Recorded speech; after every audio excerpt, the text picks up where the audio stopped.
Salut et bienvenue dans les réflexions de Diane. Alors pour commencer cette vidéo, j'aimerais remercier Justine. La remercier d'abord pour son précieux soutien parce que vraiment elle est précieuse pour moi. Et la remercier aussi parce que dans ma dernière vidéo, je vous parlais d'arrêter de s'excuser pour tout et pour rien en fait, de dire toujours pardon, désolé. Et puis le travail est conséquent puisque je m'en préoccupe depuis longtemps. Et puis dans cette même vidéo, à un moment donné, j'ai un peu bégayé. Et puis j'ai dit pardon. Ce qui n'avait pas de sens, j'avais rien fait de mal, j'avais pas besoin de dire pardon. Mais elle a attiré mon attention là-dessus, ce qui était très, très drôle et très pertinent. Et qui prouve aussi effectivement que eh bien, le chemin n'est jamais fini. On a beau se poser des questions, on a beau avancer, on a beau vouloir faire mieux chaque jour, eh bien le travail est énorme. Et puis du coup, après avoir filmé cette vidéo aussi, moi je me suis observée encore plus que les jours précédents. Et puis il y en a quand même encore beaucoup de ces je suis désolée qui sortent à différentes occasions. Et souvent, effectivement, ils ont pas de raison d'être.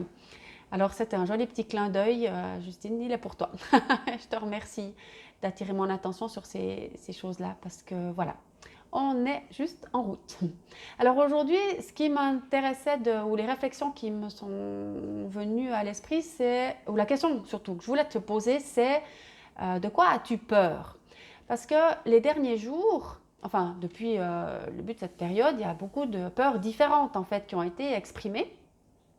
Et puis, ces derniers jours, les peurs qui me sont exprimées, ce sont des peurs en lien avec la fin du confinement. Oh non, il va falloir recommencer, la peur de retomber dans un rythme effréné, la peur de devoir retourner au travail pour autant qu'on apprécie le télétravail, la peur que les enfants retournent à l'école et qu'ils aient de nouveau leurs activités qui mettent un grand stress dans le quotidien.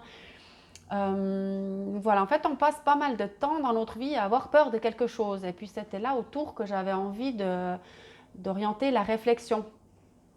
Il y a plusieurs axes en fait qui me viennent à l'esprit maintenant que j'en parle aussi. D'abord, la peur, elle génère beaucoup d'agressivité. On le voit beaucoup sur les réseaux sociaux, sur différents posts. Moi, encore une fois, j'essaye de me préserver de ça, mais parfois, ça m'arrive quand même. Ou l'agressivité que je vois dans la rue et dans des points de vue qui sont partagés. Forcément, ça, c'est assez inconfortable et clairement, c'est guidé par de la peur parce que les gens qui ont fait un grand travail ou qui ont bien cheminé sur la libération de différentes peurs, eh bien, à mon avis, ils n'ont plus des comportements où leur réponse à ce qui se passe, c'est plus de l'agressivité. C'est-à-dire qu'il y a vraiment ces deux axes, hein. Soit on est guidé par nos peurs, soit on est guidé par l'amour, en gros. Et puis, quand on a fait le travail de s'orienter ou d'aller chercher les réponses dans l'amour plutôt que du côté de se laisser guider par la peur, nos comportements ils vont plus être agressifs. Après, pour se libérer de ces peurs, c'est pas forcément évident, forcément. Elles sont là, elles sont légitimes, on les comprend bien. Peut-être qu'une petite astuce, ça pourrait être quand on est confronté à une de nos peurs, de se dire, mais ok, ça me bouscule, ça me fait peur maintenant, mais au pire du pire du pire du pire du pire du pire du pire du pire, qu'est-ce qui va se passer? Qu'est-ce qui va m'arriver si cette peur que j'ai maintenant, elle se concrétisait? Je ne sais pas, par exemple, je pourrais avoir je sais pas, peur de perdre mon emploi, vu la situation économique ou comme ça. Et puis, si je me pose cette question, mais au pire du pire du pire du pire du pire du pire du pire, qu'est-ce qui se passe? Bon, si je perds mon travail, ce qui n'est pas forcément ce qui va m'arriver, mais ça pourrait, ok, je perds mon travail. Donc le pire, ce serait quoi? Que je passe par une phase de chômage. Et le pire, ce serait quoi? Que j'ai un peu moins d'argent pendant un certain temps. Euh, Puis si on arrive à comme accepter que le pire arrive, ce qui n'est pas la phase la plus simple, hein, d'accepter que le pire arrive, mais si on arrive à accepter ça, ça va nous permettre aussi après de se poser d'autres questions. Ok, donc le pire est arrivé, je suis au chômage, et là, et si on accepte d'être un certain temps au chômage, d'avoir un certain temps un peu moins de moyens, eh bien, on va pouvoir passer à la recherche de solutions. bon ok, j'accepte d'être au chômage, je vais devoir faire quoi? Ben, je vais devoir faire mon CV, je vais devoir chercher enfin, regarder les annonces, chercher un emploi. Et à partir du moment où on est de nouveau en action, eh bien, on a toutes les chances en fait de pouvoir retrouver un travail. Pour autant, bien entendu, qu'on ait aussi compris ce fameux principe de responsabilisation, qu'on a le pouvoir de choisir, qu'on peut faire confiance à la vie, et puis qu'on ne reste pas bloqué dans ces idées que de toute façon, si je perds mon emploi, je n'en retrouverai jamais. Enfin, qu'on arrive à faire tout ce chemin pour accepter juste les choses comme elles sont. J'avais fait aussi une vidéo sur dans laquelle je parlais du fait que tout est parfait en fait et que si on fait confiance à la vie, et même si parfois les cadeaux qu'elle nous envoie ils sont un peu mal emballés, au final on retombe quand même, on a toujours la possibilité de retomber sur nos pattes.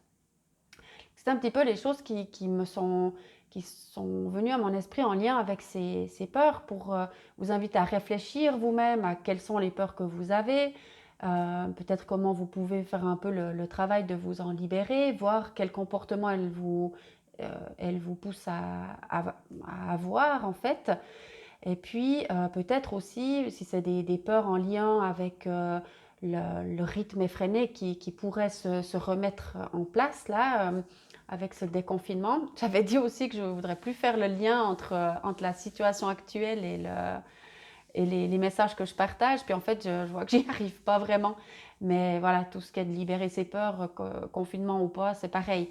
Mais par contre, ça me pousse à quand même faire le lien pour que vous posiez peut-être aussi les questions. Si c'est confortable de plus courir partout pour amener les enfants à différentes activités, si c'est confortable de faire une partie de son travail en télétravail, si c'est confortable de cuisiner différemment, tu sais quoi, et ben, qu'est-ce que vous pourriez faire pour pas repartir dans tous ces stress? Peut-être que vous pouvez vous poser la question, ou peut-être vous pouvez vous dire que cet automne, au lieu d'avoir 2 ou 3 activités par enfant, on pourrait en avoir qu'une. Ou peut-être que vous pouvez solliciter votre employeur pour 1 ou 2 jours de télétravail par semaine.